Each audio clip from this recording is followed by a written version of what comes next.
Police officer খুনের মামলায় জামিন পেতেই পাহাড় ডুয়ার্স নিয়ে হুঙ্কার বিমলের।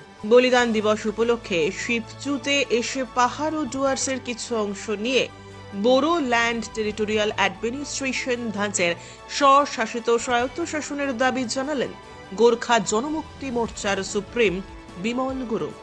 পাশাপাশি তাদের জন্মসিদ্ধ দাবি গোর্খাল্যান্ড থেকে সম্পূর্ণ সরে আসছেন না, সে কথাও জানালেন। উল্লেখ্য, সম্প্রতি দার্জিলিংয়ে এক পুলিশ অফিসার খুনের মামলায় কলকাতা হাইকোর্টের জলপাইগুড়ি সার্কিট বেঞ্চ থেকে জামিন পেয়েছেন বিমল।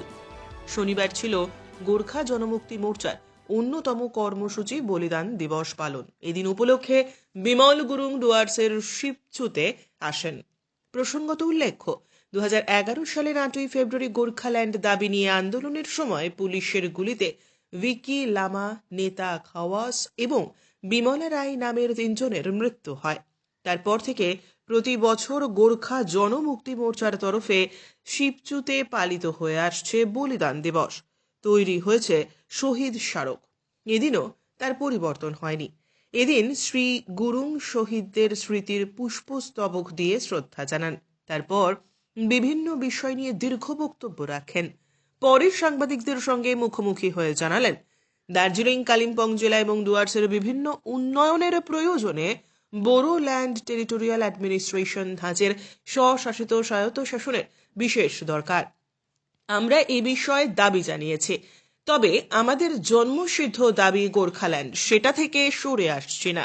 এদিন এই উপলক্ষে সভায় লোক সমাগম ছিল চোখে পড়ার মতো। आज तो हमारा बच्चे लोग ने जो योगदान दिया है 8 फरवरी 2011 में ये घटना हुआ, उससे अभी आज तक हम लोग ये बलिदान दिवस मनाते आ रहे हैं। तो आज का दिन हमारा बहुत जो मेरा बच्चे लोग हैं जो योगदान दिया है उसका लिए समझाने के लिए आज हम लोग कार्यक्रम किया है। संग संग में उसका शहीद का फैमिली, संग संग में उसका जो रिलेटिव है उसका भी थोड़ा उसको भी यादगार करके आज का दिन जो एक धूप बाल के हम लोग उसका श्रद्धांजलि दी, इस हिसाब से हम लोग आज का ब्यूरो रिपोर्ट, उत्तरेर प्रहरी।